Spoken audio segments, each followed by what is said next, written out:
15-20 дена преди смяната на управление в случая с премиера, недоговорени министри.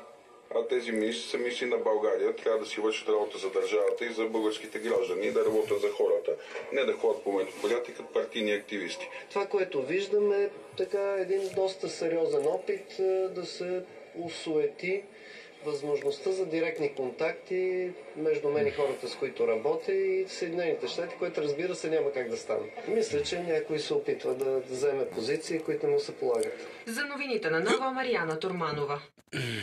Недопустим натиск и намеса в работата на Комисията за защита на конкуренцията.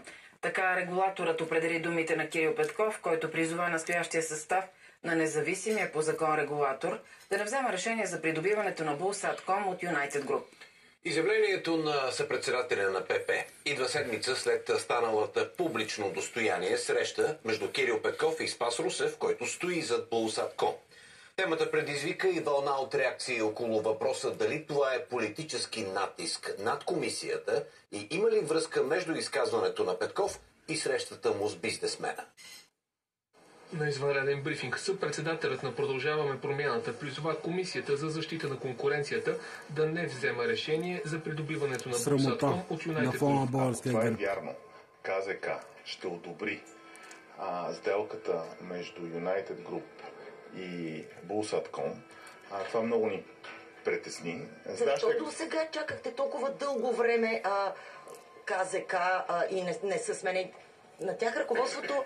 Повече от 2 години, според мен, вече е с изтекал мандат. Точно така. Абсолютно сте права в този въпрос, че ние не трябва да чакаме нито ден повече. След думите на Кирил Петков, United Group излезе с официална позиция. Шокирани сме от изявлението, направено от господин Кирил Петков относно казуса Булсатком. Това е недопустима намеса от страна на политик в работата на независим административен орган.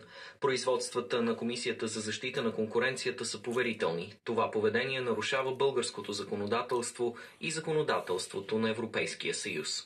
Реакция от КЗК. Комисията изразява сериозното си притеснение от подобни изказвания в медийното пространство, които представляват опит за сериозна намеса в дейността. По същество те показват както непознаване на процедурите, но и изразяват тенденциозна, невярна оценка за дейността на КЗК.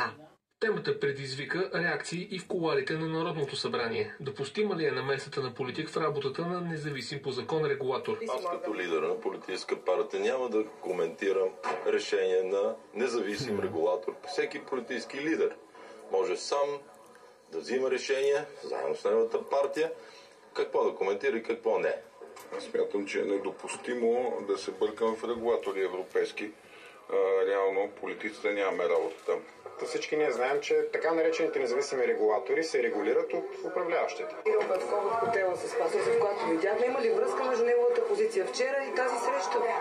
Тази тайна среща всъщност вече е очевидно явна. Тук можем само единствено да кажем едно голямо браво на журналистката, която го е направила, защото, повярвайте, такива срещи стават постоянно навсякъде. Друг е въпросът, че далеч не всички от тях са публични. Очевидно е, че има някаква връзка, очевидно е, че по някакъв начин се опитват да излязат от ситуацията, но това е, както се казва, след качук. По принцип, регулаторите трябва да бъдат променени час по-скоро, тъй като вече забавянето е доста сериозно. Става въпрос отново за борба за наместване на постове и в никакъв случай за мисъл тези регулатори обективно и реално